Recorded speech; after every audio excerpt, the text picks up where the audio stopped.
bahin sa ilahang alagaran. Usahay ang good ang mga anak nato, no? Birahon nato sa simbahan, amo simba gyud ka, mo simba may pag di ka mo simba bunanan ka, no? Pero once na sila buot, they have to decide for themselves. No? Na isa ana is masabtan nila or mo decide sila, musimba sila sa Grace Gospel Church of Christ. Dili tungod kay gidala sila sa ginikanan, but tungod kay musimba sila silang Ginoo.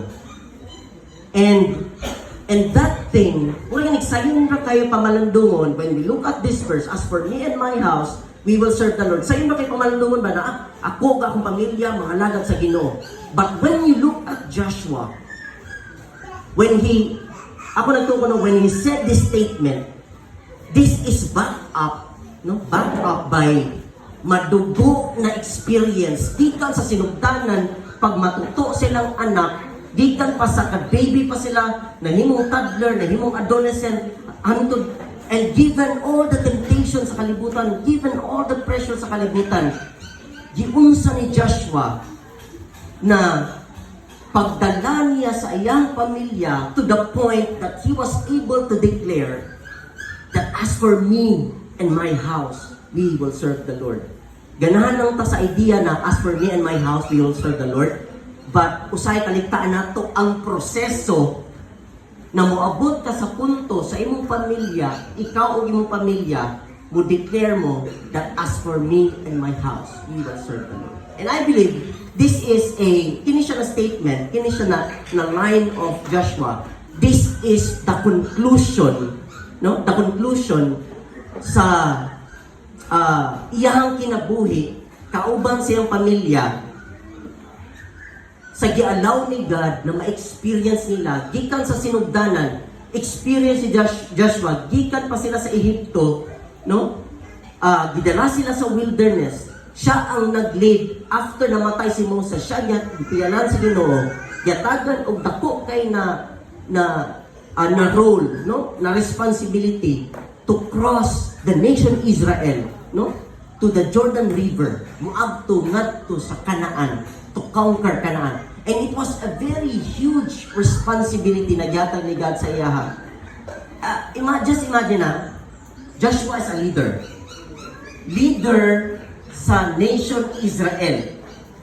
And dili siya, matay pa 2 million Jews na iyang gilid at na time. And siguro, 2 million itong gidala ni Moses. Ako nagtuko na naay multiplication pa ito na itabo. No? Naay, kanang, sana, siyempre naman na, reproduction, multiplication naman. Reproduction, nagkadaghan ng mga Israelites at to. And mo ito gidumala ni Joshua. And just imagine the kind of leadership Joshua has. When they were told to go inside Canaan, no, to become spies, no? 10 nila, kauban niya ng mga spies, ang negative. No, di kita mo sulit ito, dagko, negate mga tao dito. And then sila lang duha ni Caleb, ang positive, kaya nato ni siya by the Lord's grace. So sa ato pa, nagalid siya sa isa ka nation nga, out of 12 tribes, ang 10 anak is kahig kasing-kasing gahig ulo.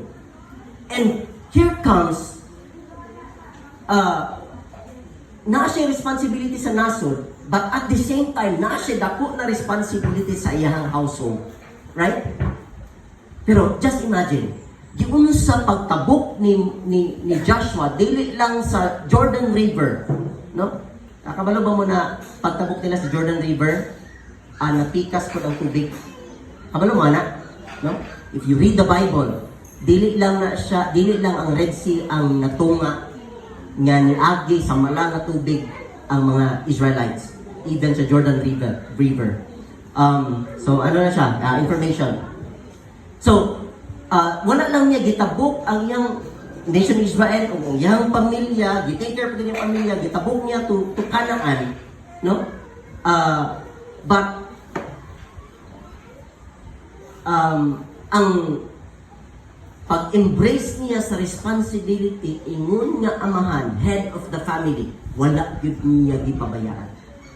So kita maghinok to ba, kita mga amahan na nadere. giunsa man nato pagta